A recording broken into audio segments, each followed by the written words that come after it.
buscar sus discursos, porque la política en realidad es mucho más complejo, no lo puedes hacer en poco tiempo, pero en los discursos se está buscando las actitudes populistas, que en él son evidentes. Si quieren un perfecto discurso castrista, los invito a que busquen Castro en Chile. El discurso es famoso porque termina con 3 afirmaciones rotundas.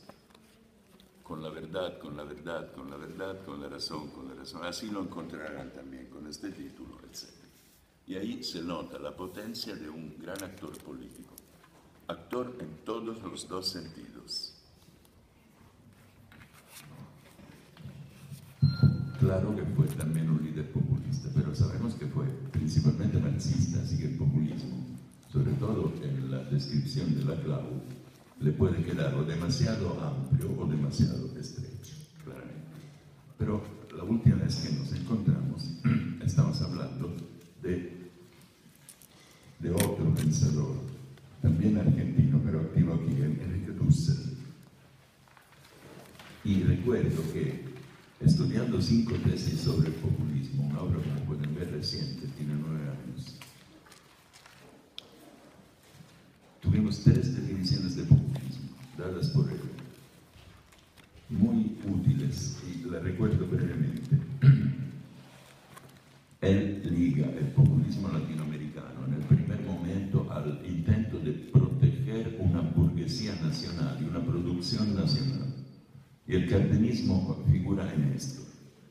Luego afirma que la competencia, obviamente del tipo del fuerte en contra del débil, intenta romper este modelo, se intenta impedir a América Latina el desarrollo.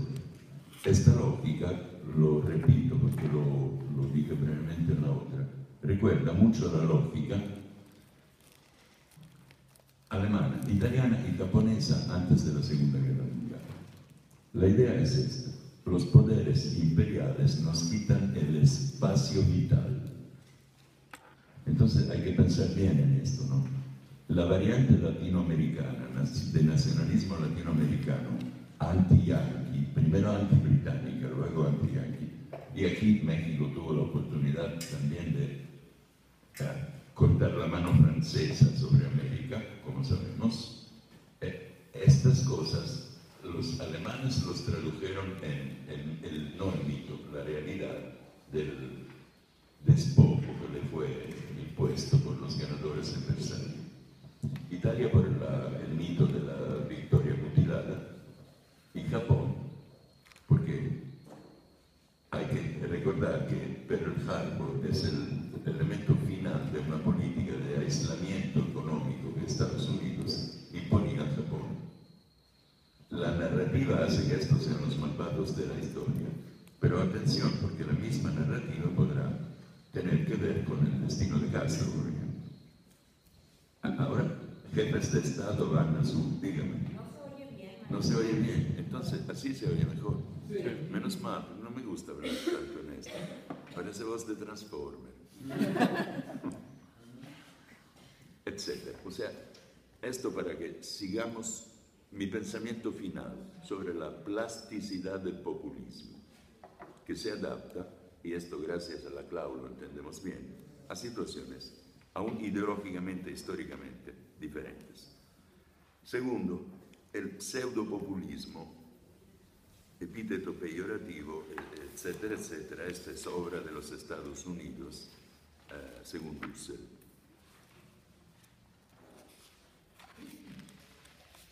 Y aquí hace unas consideraciones en la página 51, que dada la brevedad del tiempo que tenemos, porque pienso que para las 12:30 deberíamos empezar con unas breves preguntas y breves respuestas, y tal vez hasta antes, para irnos a la 1.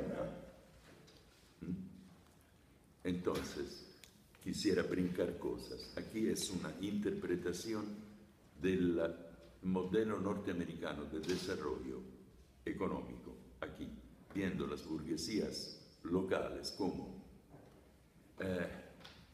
feudos de los grandes poderes económicos, que nadie niega que existan. Y luego aquí, de hecho, en la página 52 encontramos Carlos Menem y Carlos Salinas de Gortari, que no son solo figuras recientes de la política latinoamericana, sino que son dos malvados.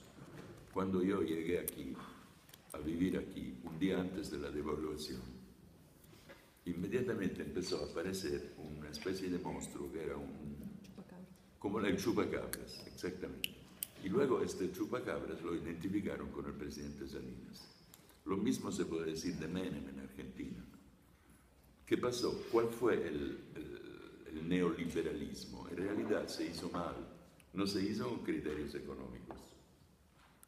Lo que se vendió del Estado fue comprado por compadrazgos, o sea, algo que niega tanto el socialismo de Estado como el socialismo sin adjetivos, etc., como el mismo liberalismo, porque la regla ahí debería ser la eficiencia, ¿no? Entonces hay que ver esto. Los adversarios, además, ya no es el capitalismo a la manera del capitalismo industrial, es el capitalismo financiero. Atención a esto, porque puede despertar, y de hecho siempre los ha despertado, sentimientos antijudíos, típicos en la derecha.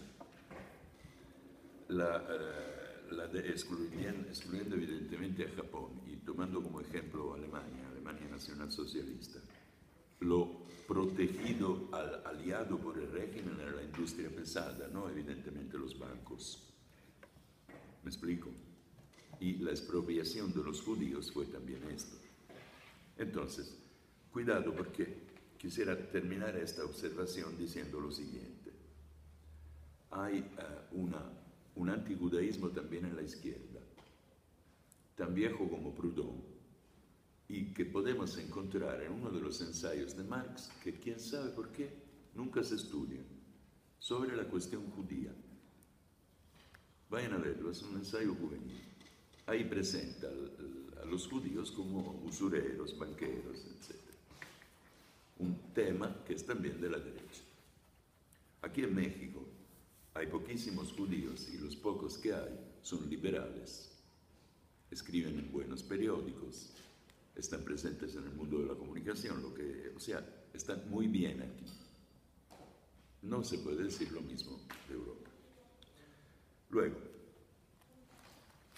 vamos a leer lo que sigue desde la página al punto, página 52. Estas sí son las ideas de Enrique Dussel. ¿A qué se denomina pueblo? La cuestión previa es preguntarse por el significado de la categoría política tan usada cotidianamente denominada pueblo. Aquí retoma el discurso plebs populus que vimos en la club. El pueblo no debe confundirse con la mera comunidad política. Cuando Gramsci describe al pueblo como el bloque social de los oprimidos, antepuesto al bloque histórico en el poder, está describiendo de manera precisa e inesperada la cuestión. Está muy claro, ¿no? Le recuerdo que desde el punto de vista marxista, no son los marxistas los que dividen en dos la sociedad. Ya está dividida. La tarea de los marxistas es que la sociedad se dé cuenta de esto. Y en este sentido es fundamental Gramsci, no solo para el marxismo oficial, sino para el populismo. Y sobre todo es fundamental ahora, en la postmodernidad. Vamos a acercarnos al tema más tarde. Aquí viene la crítica, justamente, que ya fue expresada en el 85 por Laclau y Mouffe, a la izquierda tradicional, que identifica el sujeto histórico en el proletariado industrial. Este proletariado industrial ha desaparecido. Evidentemente, dicen los marxistas tradicionales, se encuentran sin ideas. Llega esta nueva generación de marxistas, digamos, Laclau, la MUF. No son marxistas, son postmarxistas, está muy bien, llamémoslos así. Pero entienden la sociedad de esta manera. Recuerden bien, como lo dijo muy claramente Laclau, no es posible que todas las demandas sean satisfechas. Me explico. todas las demandas democráticas no pueden ser satisfechas dentro del sistema. Lo que quiere decir que siempre habrá gente que se siente explotada, sea o no sea explotada. Para Marx lo era objetivamente. Por esto Marx construyó un modelo económico. Pero aquí cuenta la subjetividad. Y aquí entramos en un tema obvio en la posmodernidad, ¿no? Últimamente vieron que, creo que fue el Times de Londres, acuñó, o no sé, el diccionario de Oxford, no tengo idea, acuñó el término postverdad. En realidad es una paleoverdad. Siempre se ha sabido, y en filosofía se discute desde Descartes en adelante, si las cosas son como son o como las vemos. Me parece evidente que de repente descubren algo como descubrir el hilo negro. Siempre ha existido este problema. La gente en realidad, cuando escoge, miren, cuando van a una heladería, quieren tomar un helado, preguntan los componentes de todos. Hablan al doctor antes de preguntarle, doctor, ¿es cierto que el pistacho es mejor que el chocolate? Esta sería escoger racionalmente. Así se escoge. Lo que se escoge en la vida no se escoge racionalmente. ¿Quién se enamora racionalmente, por favor? No conviene, ni al hombre ni a la mujer, etc. ¿Entienden? Entonces, de cierta manera, tienen toda la razón. Es la manera de concebir la lucha política en un mundo de deseos crecientes y de indeterminación personal. En realidad, estamos condenados a no saber quiénes somos. Estamos como el tipo que intenta entrar en la puerta de la ley, en el cuento de Kafka. Ni siquiera sabemos por qué no podemos entrar. En una situación como esta, evidentemente, la solución política se fundamenta, y en esto tienen toda la razón, sobre la reconstrucción de la individualidad. Y es esto lo que intenta la nueva izquierda. Sumando luchas porque piensan que el hombre, como ha sido hasta ahora, no es bueno. O sea, en realidad es el sueño de la Ilustración, pero llevado en un terreno nihilista. Aquí por nihilista no entiendo llorar, no es el nihilismo pasivo, es el nihilismo activo, es el más allá del nihilismo, prácticamente, como lo vio Nietzsche. Quisiera explicar esto mejor hasta el final, porque si no me voy y no lo aterrizamos en política. Entonces, sigamos el inteligente discurso de Dussel. Ciertos marxistas ortodoxos, a ultranza, etcétera, etcétera. Bien. La categoría política del pueblo constituye un nuevo objeto teórico de la filosofía política latinoamericana. Correcto. ¿Qué es? Vamos a definir pueblo. Cuando ese pueblo se torna pueblo para sí, es lenguaje hegeliano, evidentemente un marxista no puede no usarlo, o toma conciencia de ser pueblo y entra en un estado de rebelión, abandona la pasividad de la obediencia. La reivindicación es la interpelación política de una necesidad social en el campo económico. Esto es marxismo fundamentado todavía en la idea de que la economía se refleja en la política.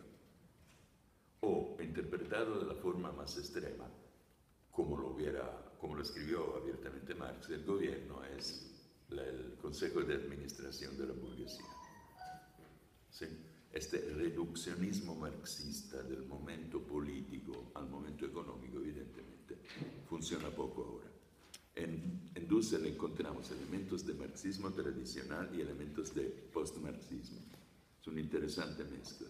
Obviamente hay que ver en qué medida la equilibra. Dice que la reivindicación es la interpelación política, repito, de una necesidad social en el campo económico. La necesidad es el contenido material de la protesta política. Y luego añade la otra, la interpretación que llamaríamos postmodernista. Todos, en página 5.4, todos los movimientos sociales manifiestan alguna determinación corporal viviente del sujeto humano intersubjetivo negada. Interesante, ¿eh?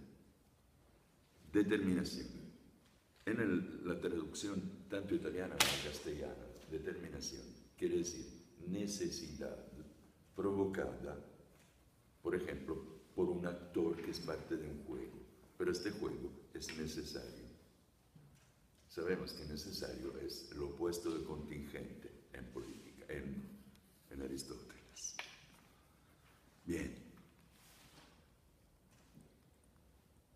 Prácticamente puede decir me siento infeliz, y si me siento infeliz puedo cargar esto a la condición social. Esto es como decir un marxismo, que en lugar que pararse en análisis del género, Hegel, y luego Marx aterriza en clase, penetra en la corporeidad y en la persona. Y de hecho, lo primero que cita aquí es el feminismo.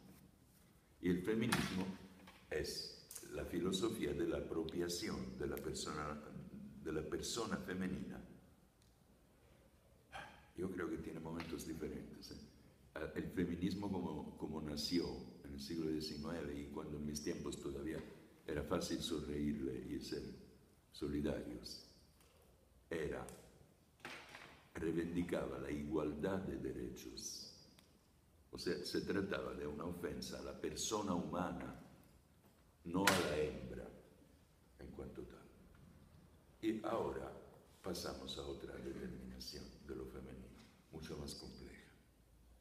Lo que quiere decir, evidentemente, Dussel, es que una izquierda abierta a los nuevos sufrimientos tiene que incluir esto. Entonces, ahí viene el problema, ¿no? La vieja izquierda, la izquierda de chaqueta de cuero y sombrero a la Lenin, los que mataban a la menor provocación y se dejaban matar por la causa, no es el tipo nuevo de la izquierda, ¿me explico? Hay que resignificar también la lucha. Piénsalo, porque ha sido resignificado el sujeto que sufre. A ver, levante la mano quien ha conocido en su vida a más de 3 trabajadores de la industria. Yo en el ejército, si no, nunca los hubiera conocido. ¿No? Porque un estudiante en Roma no frecuentaba a esta gente. ¿Quién ha conocido a más de 3 campesinos? Bien. ¿Quién ha conocido a más de 3 arquitectos? Oigan, ya le dejo, hemos conocido a todo el mundo. ¿Políticos? Yo no, solo uno. Está bien, mala gente. Bien. Malísimo, ¿verdad? Esto es típico del populismo.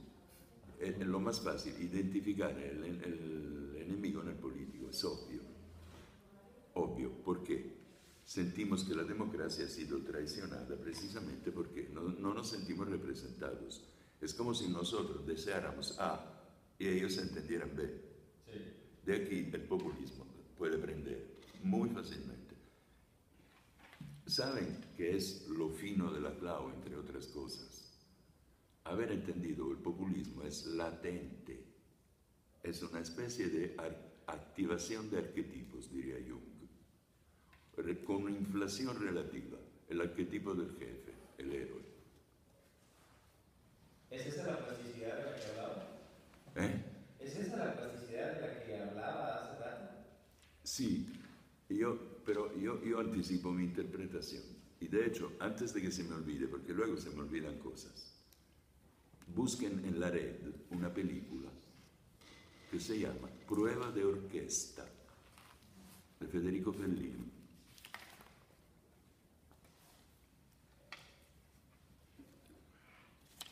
Para que no se me olvide, saben que van a ver ahí una concepción de la política de tipo, diría yo, taoísta, o si queremos platónica, sí. Véanla hasta el final, porque en esa película, a partir de la... Miren, Una sociedad armónica es como una orquesta que toca bien. Y es el sueño de todos. Pero la sociedad no puede ser armónica, parece. De hecho, la orquesta que toca bien es el sueño de la humanidad. Ahí verán el destino de una orquesta y el destino de su jefe en esa película. Y atentos hasta el final. Porque nos lleva a una concepción de la política que no es horizontal, repito. En el momento en que incluimos el psicoanálisis, justamente, en nuestra cultura diurna y hasta divulgada, no hay que olvidar que los dioses viven en el inconsciente. Para Freud no son los dioses y para Lacan es un lenguaje. Para Freud son fuerzas elementales y para Jung son dioses, como lo son para Platón. Claro que son símbolos, para Jung son símbolos. El símbolo expresa la imposibilidad de expresar los dioses de otra manera. Él lo cree francamente. Ahora, ¿cómo vive un dios? En la literatura, en la concepción popular, me explico, o sea, en lo psíquico. Cuando estudian el populismo y lo vean bien a este nivel, entenderán que tal vez responde a algo más de lo político. Porque inevitablemente, al dividir la sociedad en dos, propone un ideal. Y con esto volvemos a caer en el aspecto idealista vía Gramsci. Quiero concluir este discurso hasta el final, porque he pensado, ha llegado el momento de decir qué pienso yo. Ajá. Sí. ¿Y cuándo, si no la última vez? Que ya no me pueden contestar.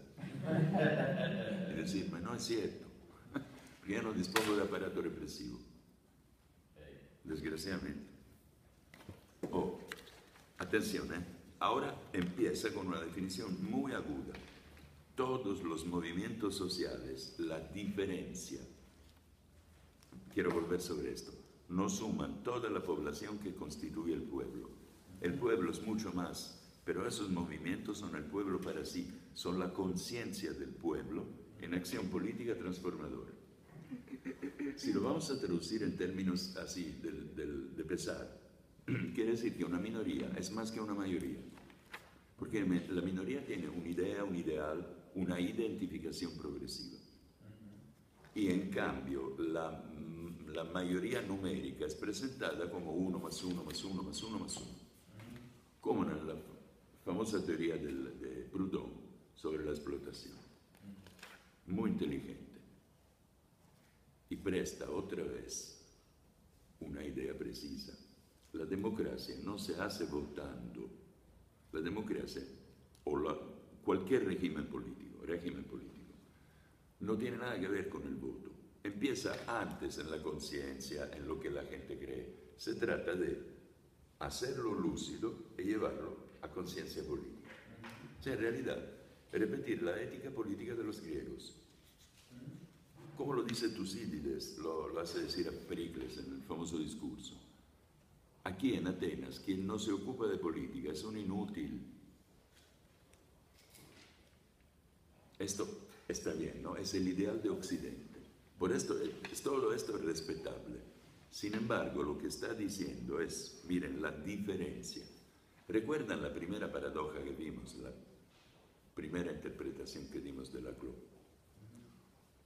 Un sistema de diferencias no puede ser cerrado, porque lo que está fuera de él es diferente, por esto tiene que ser incluido. Lo que significa que hay solo diferencia tras diferencia tras diferencia. Es posible sumarlas. Es posible sumarlas. Y quien las sabe sumar puede tomar el poder. Vamos a ver los populismos latinoamericanos de tercera generación, o sea, los hijos del Foro de San Paulo. Se vota ahí. Hay todavía periódicos libres. Me explico, no hay dictadores, pero estos dictadores no pretenden representar a todos. Esta es la gran diferencia con el viejo totalitarismo. Pero hay una afinidad evidente. también el viejo totalitarismo necesitaba de enemigos, porque era dinámico. Nada más que los enemigos lo proyectaba afuera y los escondía dentro. Claro. Stalin, Hitler liquidaron la cuestión físicamente. ¿Me explico? Entonces, en realidad, este populismo tiene un carácter, ya lo podemos, se parece al liberalismo en el sentido de que deja votar, deja libertad de prensa. Y los tres poderes siguen siendo independientes. Pero me parece que son simulaciones, doctor. Me parece que son simulaciones. Más que dejar votar o dejar libertad o dejar.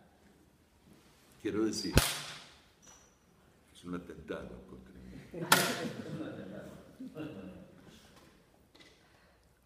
El viejo totalitarismo, con un par de leyes, Hitler con una ley, la ley de protección del Estado, liquidó la República de Weimar, con una. Estos no pueden, la presión internacional es demasiada. Recuerden, cuando Castro estuvo visitando, creo, 3 semanas Chile, diciendo abiertamente lo que Allende no quería que se dijera abiertamente, porque Allende vivía en una situación de indeterminación. Y Castro hablaba abiertamente de revolución. Esto irritó a mucha gente, preparó a una reacción violenta, y ahí se vio la diferencia. Castro fue a pisar el acelerador de un carro que no tenía por qué correr a 140 por hora. Y eso fue el resultado. ¿Por qué? Porque, repito, no hay muchas diferencias. Pero fíjense, tampoco hay muchas diferencias del populismo actual europeo con el viejo fascismo. ¿Qué significa? Prácticamente, en Alemania vuelve a aparecer el uso de la palabra popular, Volkisch, que es la barrera. Yo soy popular, tú no. Fíjense que este concepto circula desde el romanticismo. Yo creo que Fichte lo utiliza ya en Discursos de la Nación Alemana. Para nosotros es el cristianismo, y los italianos y los españoles, el cristianismo en contra del Islam y en contra de la destrucción de la familia, etcétera, etcétera. O sea, son populismos defensivistas, pero también lo era el fascismo. ¿Saben cuál es la diferencia histórica? Hitler, Mussolini, genuinamente pensaban que su país era en expansión también porque era en expansión demográfica. Europa actualmente es en implosión demográfica. Los europeos no hacen hijos. Lo que hacen hijos son los inmigrados. Esto nos expone en 30, 40 años a un cambio tan radical. ¿Entienden? Entonces ahí en realidad es un pobre populismo de defensa. Es la última defensa de Europa, como la que hicieron los serbios en 1378 y como la que hicieron polacos y un general italiano frente a Viena en 1648. Esta vez vamos a caer, seguramente. No va a haber una tercera para Europa. ¿Puede repetir las fechas que acaba de decir? 1387, batalla de Kosovo. Por eso el Kosovo ensangrentado y todo, y nosotros los vamos a bombardear, ¿verdad? Vergüenza, miren. Viena, 1683. El rey polaco Jan Sobieski salvó la ciudad de los turcos. Perdón, se me olvida, Lepanto, 1571. La gran victoria hispana y veneciana sobre los turcos. Bien. Como populismo de defensa. Sí, el europeo actual es populismo de defensa, evidentemente. Nos sentimos agredidos. El problema es que nos sentimos agredidos dentro de las fronteras. Esto es, no sé, no, pues no necesito decir nada. Los sentimientos viajan solos, en realidad. Bien, entonces este es el punto. Es un proyecto hegemónico. Esto nos sitúa fuera del cuadro liberal democrático. ¿Por qué? Para el liberalismo lo esencial es contar los votos primero. Entonces alguien gana y alguien pierde. Sabemos que es una guerra simulada, como el deporte. No se matan, no nos matamos, hacemos la cuenta. Al gobierno le toca no solamente gobernar para los suyos, sino gobernar de manera de que en 4, 5, 6 años los otros puedan acceder al poder en condiciones de paridad. Es un fair play. Es un fair play. Y el carácter es deportivo, bélico deportivo, pero sublimado. En este caso, ¿qué hicieron los fascismos? ¿Y qué hicieron los populismos latinoamericanos de esta segunda generación? ¿Qué quiere decir lograr la hegemonía? En política, se lo digo inmediatamente, controlar la policía, los jueces y los periódicos. Es lo más importante. ¿Qué quiere decir controlar? Democráticamente cambiar los jueces de la Corte Suprema inmediatamente con gente de tu tendencia. El problema son las Fuerzas Armadas, evidentemente, pero ahí hay dos maneras. La más común es reforzar la práctica de la protección de derechos humanos, porque se puede interpretar de manera de ligar las manos a las fuerzas del orden. Y de hecho, bien. Luego, lo más importante, creo yo, en realidad, la prensa. Y ahí entra muy claramente a Gramsci, porque Gramsci no habla de dominio en primer lugar, o sea, del dominio en la parte política, la fuerza, etc. La hegemonía se construye en las conciencias.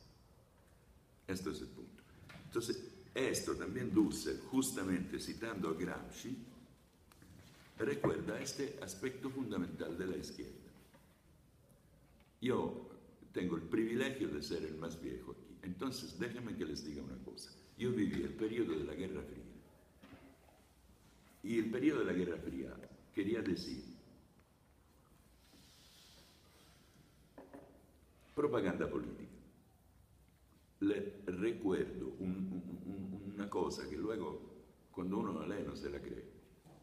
Uno pensaba que el KGB pudiera gastar el 100% en armar espionaje.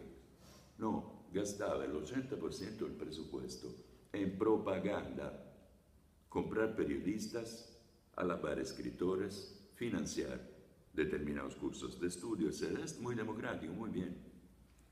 Pero ¿saben qué pasaba en los años 50? Yo era niño, pero lo vi en los 60, todavía el eco. Habían vendido la idea de que toda la cultura era de izquierda. Vendido. Picasso, comunista. Sartre, comunista. Neruda, ni hablar. No se cuentan, ¿verdad? En ese mismo periodo había excelentes pensadores liberales católicos de derecha.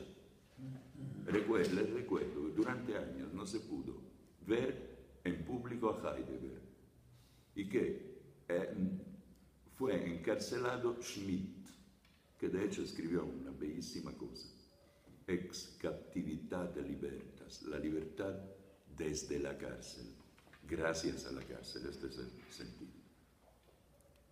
Nietzsche se volvió a leer en los años 70 en Italia gracias a unos izquierdistas.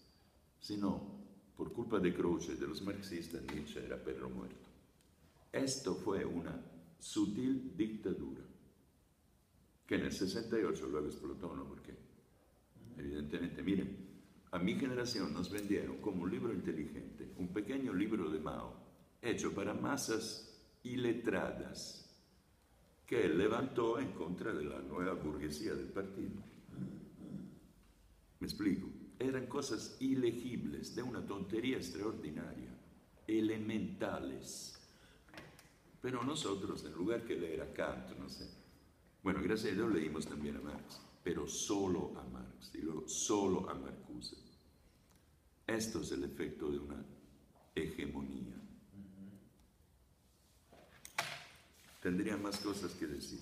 O sea, este es un mensaje importante, creo. La democracia no es eterna.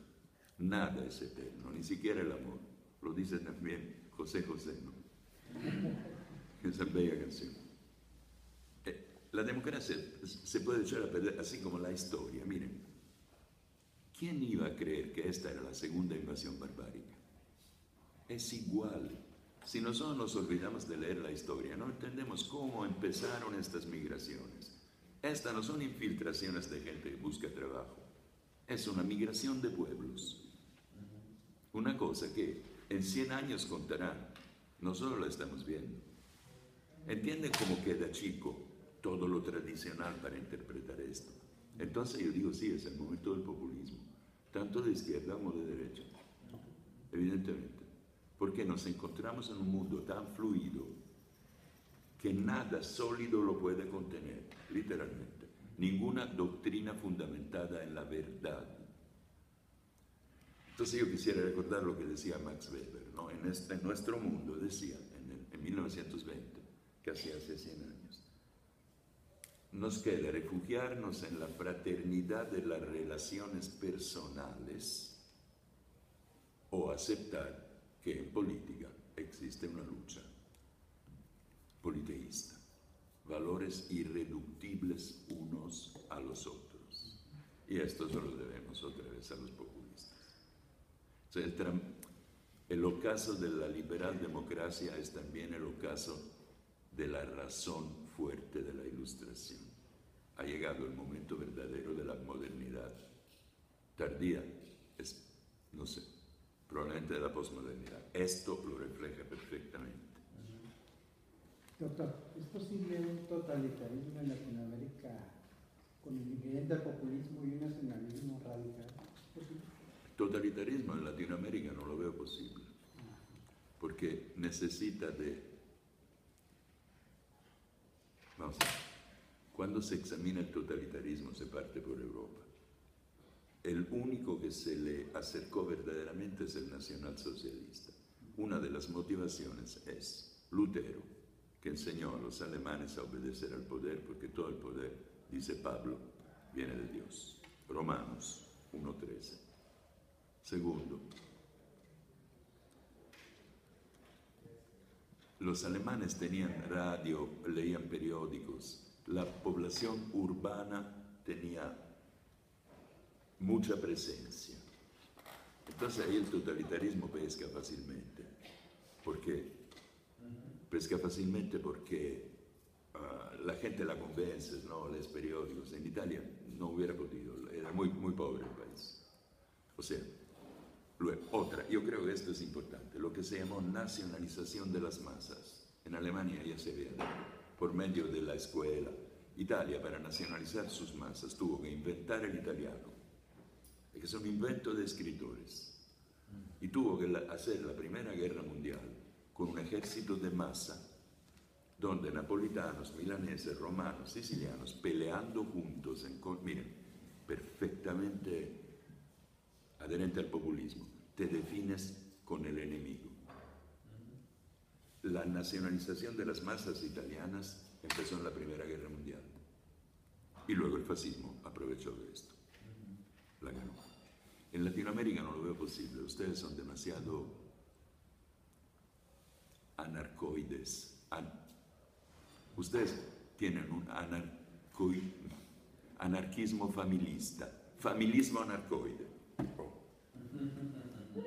Ustedes reconocen como unidad básica, digo los mexicanos que conozco, yo no conozco toda Latinoamérica.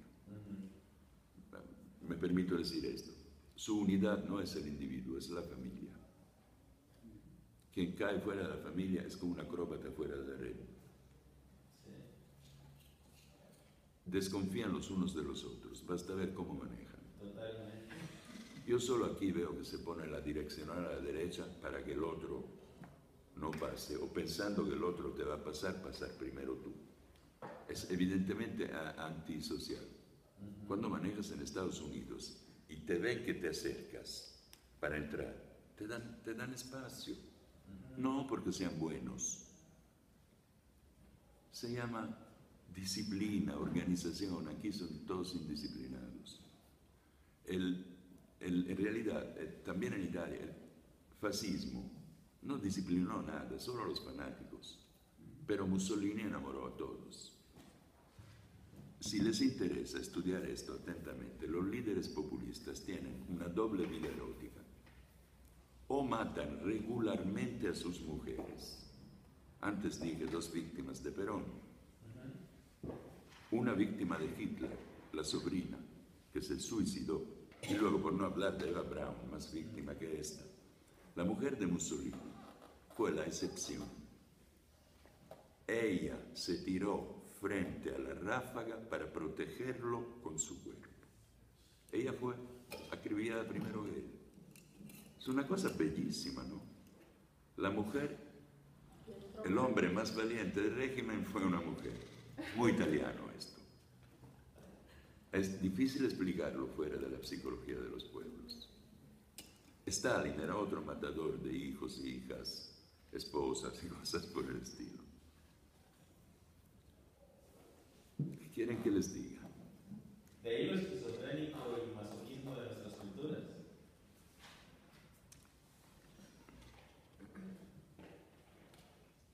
Latinoamérica para mí sigue siendo un misterio. Y cuando tengo que compararla a Italia, pienso en Italia del Sur. Y hay una cosa que no me puedo quitar de la cabeza. Aquí en Latinoamérica somos el 10% de la población mundial.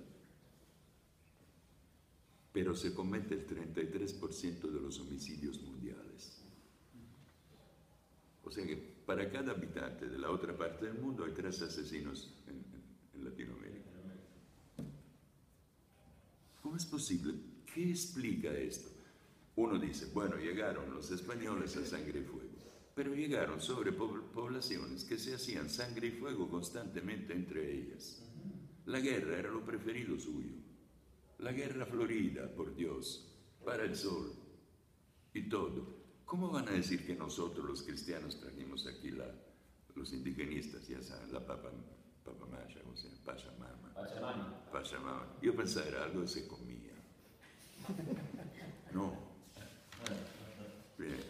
¿Entienden? Todo esto se presta al populismo. Todo esto se presta. Se presta al populismo, por ejemplo, decir, sí, somos así, no tenemos por qué ser diferentes. Yo, francamente, me parece una liberación. Si hay algo que no me gusta en los latinoamericanos, es el aspecto negro de cómo ven a los Estados Unidos. O sea, la sólita idea de nos fregaron. Es una especie de depresión colectiva que nadie les puede quitar de la cabeza. Es una cosa. Y es la base del populismo. O sea, cualquier populismo aquí, totalitario no, pero anti-yanqui sí, les sale de esa parte del corazón. Pero es una contradicción luego, porque en realidad no solo están aquí, sino que en realidad la gente intenta ir allá, no son ellos que intentan venir acá. Alguna razón habrá. A lo mejor no lo queremos, pero pensamos que ahí se puede vivir mejor. ¿Por qué? Entonces, estudiamos nuestra historia para desesperarnos. Es esto, nos han oprimido, etc. Italia es igual, Italia en el sur. Desde que nació la Liga Separatista del Norte, en el sur volvieron a descubrir el valor de la historia del Reino de Nápoles. Entonces nacieron opresiones piamontesas, el ejército italiano exterminador, etcétera, etcétera, etcétera. En un momento de fragmentación todo puede pasar y conocer el populismo es útil. Y si alguien de ustedes tiene, como decía Napoleón, en su mochila el bastón del mando, aprenda de los populistas. El problema es como hacer un cóctel, ¿no? Pero tienes que hacerlo bien, como lo hacen en un buen bar. Si luego le pones el ingrediente equivocado, entonces estás obligado a una continua, como he oído decir, resignificación. Entonces, en esto son importantes historiadores, sociólogos, psicólogos sociales y filósofos, que son los que dan la orientación, o más bien estudian la orientación. ¿Me explico? Paradójicamente, el populismo es democrático. No democrático en el sentido liberal democrático. Es democrático hasta en el sentido demótico, popular. Interpreta algo profundo, es nacional popular. Si alguien es snob, si alguien se siente Oscar Wilde, etc., difícilmente se puede identificar con un movimiento como ese, porque inevitablemente tiene que ser como una telenovela política. Es una telenovela política. Bien, se deja leer solo, Dussel es agudo, es inteligente. Aquí ahora nos espera la tarea de... Miren, la parte cuarta, para mí fue un feliz encuentro con Zizek. Yo solo lo había visto, había intentado leer un libro suyo, era difícil, no lo entendí. Luego lo vi en la tele, en inglés. Era un poco macarrónico, pero pensé, tiene cara simpática. Y de hecho, cuando lo leí, es simpático, inteligente, agudo, vale la pena leerlo. No sé si tendremos el tiempo de exponer todo lo que dice aquí, pero le puse de lo suyo La tentación populista, que está en red desde la página 63, y es un magnífico ensayo. Magnífico. Reivindica el marxismo y el leninismo en especial. Entonces sí vale la pena leerlo. Pero antes que todo, 6.3. ¿alguien me dijo algo? ¿No? No, preguntaron la página. La página 60, pero vamos a empezar con Lacan. Es decir, ¿cuáles serán sus siguientes lecturas? Seguramente van a leer a Zizek.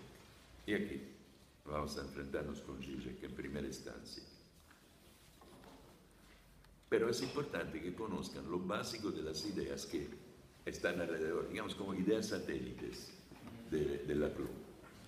Y la primera idea satélite de Laclau es esto en Lacan, el seminario 10, lección 8, la angustia, donde habla del fetichismo y aclara lo que es el objeto A. ¿Esto por qué?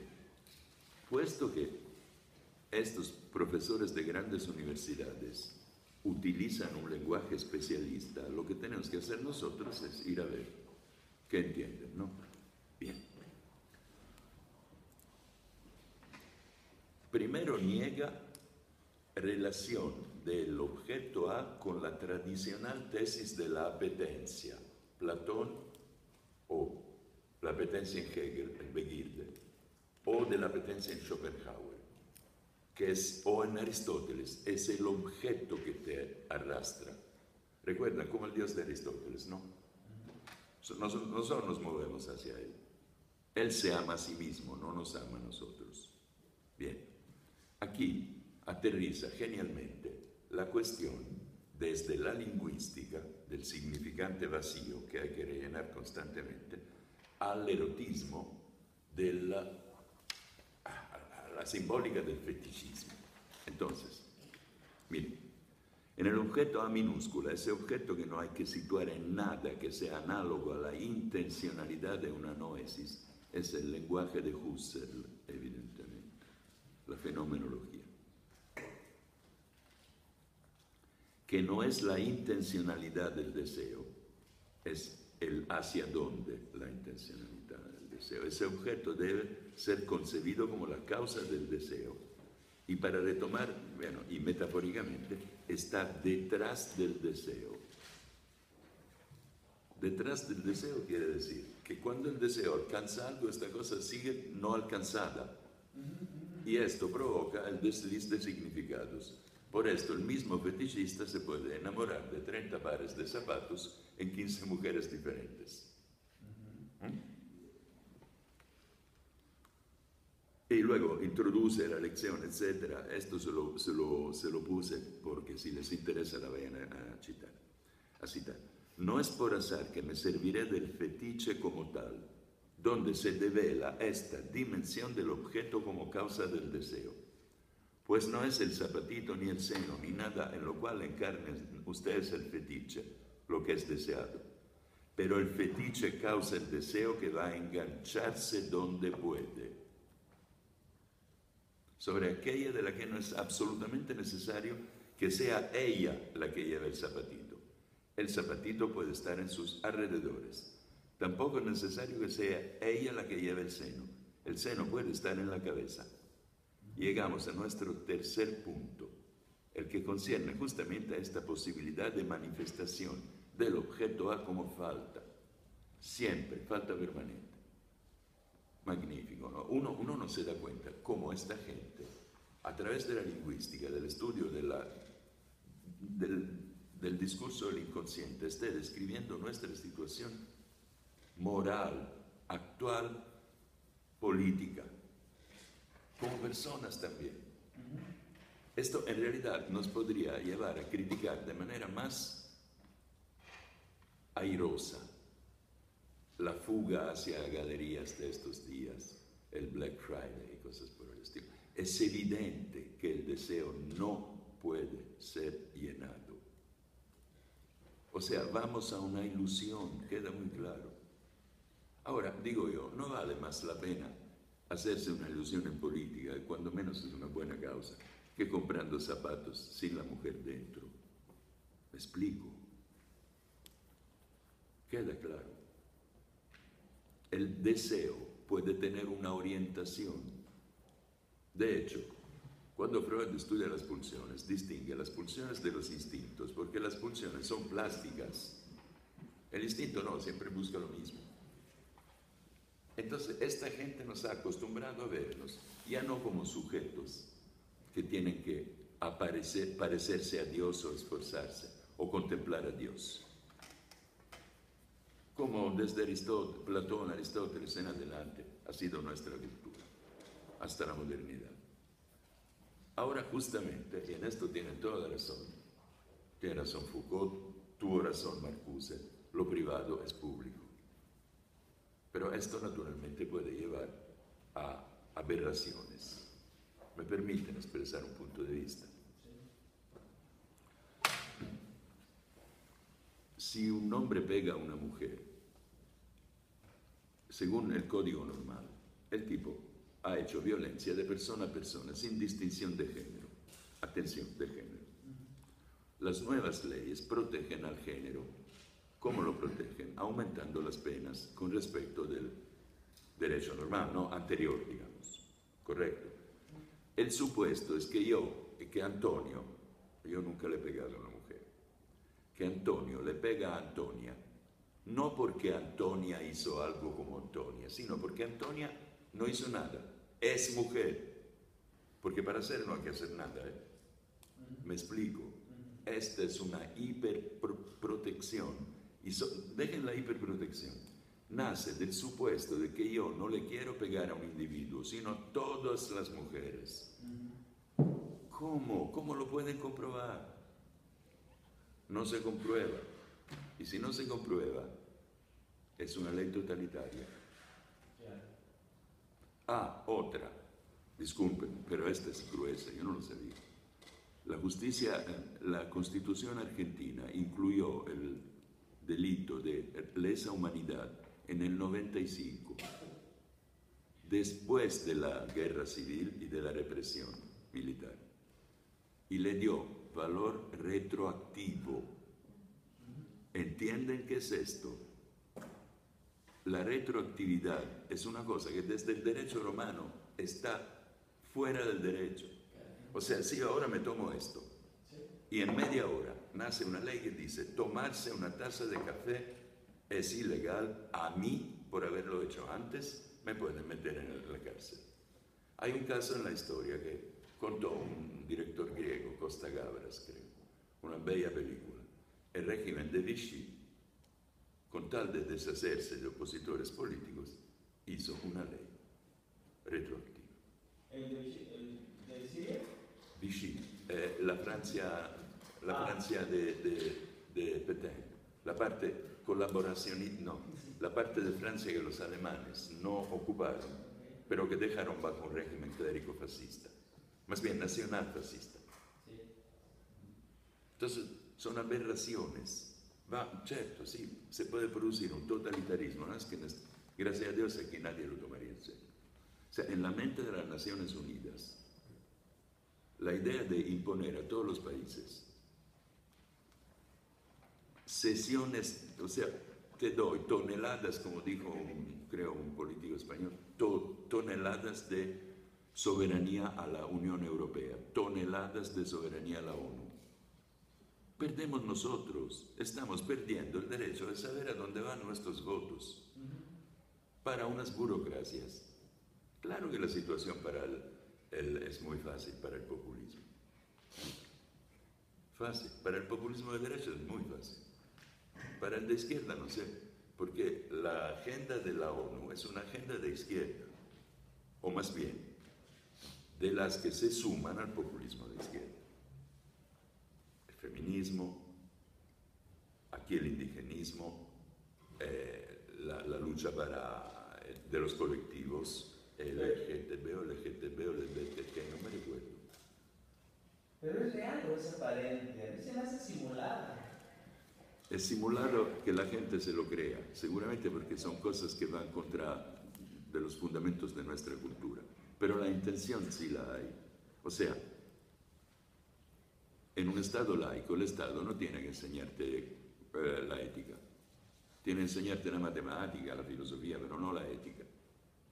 O sea, no debe decir que es bueno y que es malo, porque esto pensábamos que lo habíamos superado y ahora volvió.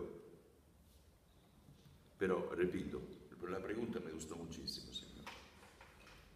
Creo que en Latinoamérica, o sea, al máximo populismo, totalitarismo aquí, yo a usted no los veo a marchar. Es increíble, los cubanos marchan, ¿no? También. Pero yo pienso que el espíritu dionisíaco, perdón, en el sentido bueno, sin destrucción, de Latinoamérica, eso nadie se lo quita. Que aquí al dictador en botas le pueden prender velas, aplaudirlo y todo, pero en realidad... Sacrificarnos por él no. Prenderle una veladora sí, pero... A Trujillo le ofrendaban hijas. Cuando iba de visita al campo le ofrendaban hijas. Pero esto se hacía en Italia con los curas. Los curas siempre han tenido derecho, dime, hijo. Eso más o menos tiene que ver con la categoría que desarrolla Bolívar Echeverría, que denomina etos barroco para América Latina, y toda esta cuestión de la teatralidad que existe en la vida cotidiana de los pueblos latinoamericanos. Entiendo. Barroco como elemento de la contrarreforma que promovió el teatro. Tú lo dices a un italiano, nosotros estamos siempre en la escena. El italiano siempre se está estudiando porque tenemos el mito de la belleza, que es terrible, ¿no? Porque nadie es bello. Pero, ¿qué te puedo decir? Es un país altamente estético. Entonces, lo barroco nos penetra muy bien. De hecho, el mejor barroco que hay está en Roma. Bueno, en Praga también, pero... Sí. Sí. Pero no es la teatralidad explica el culto al caudillo, pero en el resto, en Rusia, en Alemania, se dieron casos de niños que denunciaban al padre a la asociación de partido. No sé si en Cuba se haya dado. Pueden ser casos muy extremos, yo aquí no lo veo. La familia para México políticamente es la salvación y una maldición. Es la salvación porque es la verdadera red social de protección. Ni que seguro social, ni que nada. Madres, hermanos. Un poco que América Latina entra a la modernidad desde la colonialidad, a diferencia de eso. Entra su vida como un no ser, como diría la actividad negada. Mira, yo lo veo desde fuera y nunca he intentado estudiar esto porque siento que no lo entendería sino con mis categorías. Es una observación básicamente buena. De hecho, yo pienso que el latinoamericano debería reivindicar su identidad, pero sin llorar, porque es una identidad llorona. Y francamente, me parece un gran sentido de culpa hacia los indios, pero que no se convierte en una verdadera apertura hacia ellos.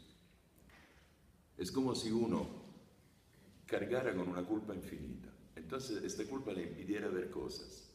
Por esto yo la última vez dije, estudien el cristianismo. En realidad quería decir, estudien las raíces comunes de su hispanidad. Porque ustedes de ahí vienen. ¿Eh? Semitas. Hispano-lusitanos, cristiandad, no cristianismo, lo que llegó a América Latina. O sea, la fetichización del cristianismo institucionalizado y se crea absoluto y no relativo, es lo que conocemos los latinoamericanos. Entonces le va a pasar lo mismo que a nosotros. Para afirmarse en Europa, el cristianismo empleó buenos 3 siglos y luego obviamente se convirtió en institución. Claro que aquí llegó la cristiandad, pero gracias a Dios. Mira, no cortes la rama donde estás sentado, hablas español, te dieron una educación en español, te dieron una educación con fundamentos cristianos católicos, aunque tú digas que no. ¿Saben dónde México le ganó a España? En la cocina. Se ve. Ustedes no usan aceite de oliva y no usan pan. Y con esto ya está fuera de lo mediterráneo. Y creo que esto significa algo. De alguna manera, los españoles no vinieron como los conquistadores, vinieron a mezclarse. Pues eso es otra de las tesis de Echeverría. Dice, el proyecto de los españoles tenían dos troncos, ¿no? El tronco militar, Hernán Cortés y Pizarro, el Übermensch, los primeros Übermensch que hubo en la historia, y por otro lado los jesuitas que querían recrear Europa en una tierra nueva. Claro, claro. Y también querían recrear una tierra nueva, pero que no fuera como Europa, que fuera la tierra de Dios, los norteamericanos, y ahí se ve la diferencia. Pero repito, dígame. A mí no me queda muy claro eso de que para la identidad yo tenga que aceptar esas raíces cristianas, porque no nada más hubo cristianismo en Jerusalén, también hubo islamismo y también hubo, no sé qué otra religión que también fuera. Ahí estuvieron las 3. Lo que en todo caso necesitamos es tener la apertura a todos ellos. ¿Para qué o por qué identificarme con algo que, como lo dije la vez pasada, cometió atrocidades? ¿Quién no cometió atrocidades? No estoy diciendo quién no las haya cometido, estoy diciendo quién las cometió. Y yo no tengo por qué identificarme solo con ellos. Necesito, en todo caso, ser inclusivo. Si todos las han cometido, pues vamos a aceptárnoslos a todos. ¿O por qué? Tengo que identificarme nada más. Porque el cristianismo, sí, un momento, Suecia, le contesto. El cristianismo no es solo la Inquisición. Y quiero que sepan que en 300 años no mató a más de 8.000 personas. Los protestantes hacían masacres de 8.000 personas en una noche. Otra cosa, es Santo Tomás, el griego, el pensamiento griego en que se escribieron los evangelios, es todo esto el cristianismo, es occidente. Y es justamente hijo de Israel. Pero con Mahoma no tenemos nada que ver. Lo demuestra el hecho de que cuando él supo que los judíos no se querían convertir, cambió la orientación de la plegaria hacia la Meca, porque antes iban hacia Jerusalén. ¿Sí? Ya. Segundo, ¿con quién se identifica usted, dígame? Yo la verdad me identifico con todos. Con todos, absolutamente con todos. O no me identifico con nadie. Así de sencillo. Prefiero conocerlo en la primera parte. Parece San Francesco. Felicidades. Yo no soy así desgraciado. Por ejemplo, usted ahorita hablaba de que el cristianismo en toda la época mató a 1.000 la Inquisición. cristianos, humanos, lo que usted diga y mande. Sí, a esos son a los que mató y de los que se tienen cuentas. Pero ¿a cuántos no ha matado por hambre, por saqueo, por... La Inquisición. ¿Perdón? La Inquisición. No la Inquisición. Ah. El cristianismo.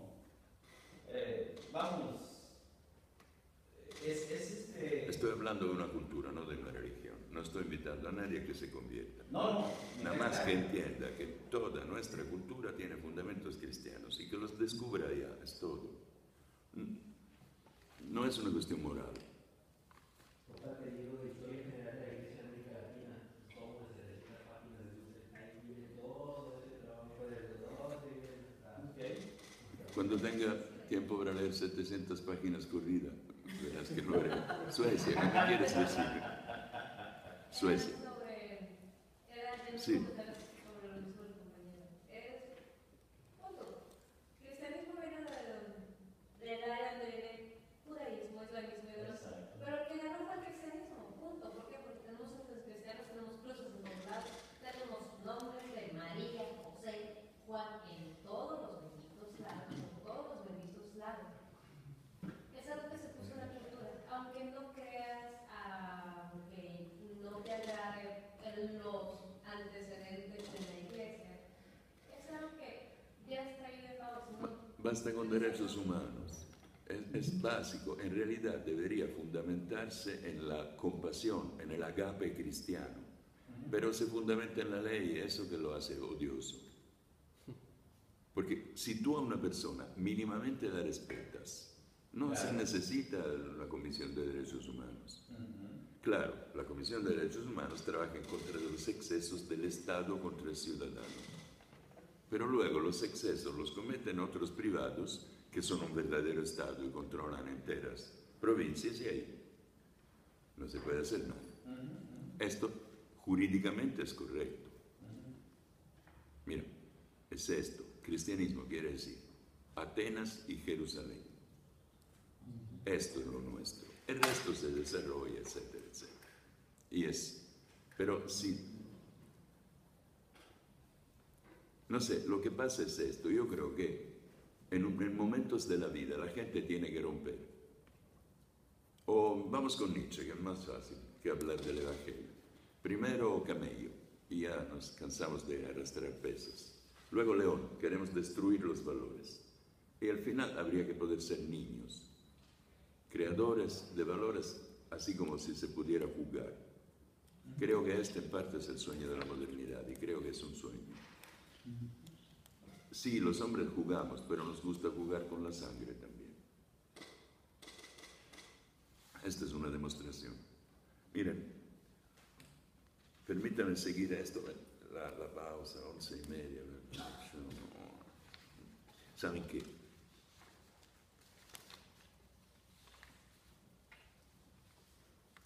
Hay mucha tensión. Ahora nos bajamos, cafecito, etcétera, volvemos, hablamos de Wittgenstein, de Gramsci y de mi pasión, Carl Schmitt.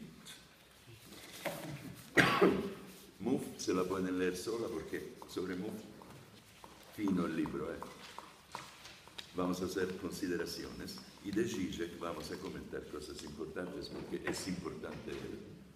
Pero naturalmente, repito, muchas preguntas porque si no aquí todo evapora. Una pregunta, el concepto de laicidad viene muy pegado a la cristiana. De hecho, yo creo que viene legado al liberalismo protestante. ¿Me permite? Por favor, repítame la pregunta ahora que vuelva, porque hay que hablar de Locke, de la carta sobre la tolerancia de John Locke. ¿Cómo está, Locke? Voy a buscar la película que me diga. Yo quiero ver un Dios modesto en Bruselas. Y también tengo otras preguntas de la línea de la que estábamos carteando. Le voy a enviar. Usaré su paciencia. ¿Cómo está?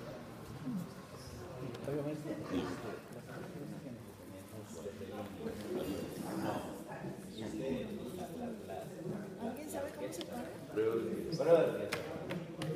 Esta, dices que... ¿Me acompaña? Sí, Claro, claro, claro, adelante.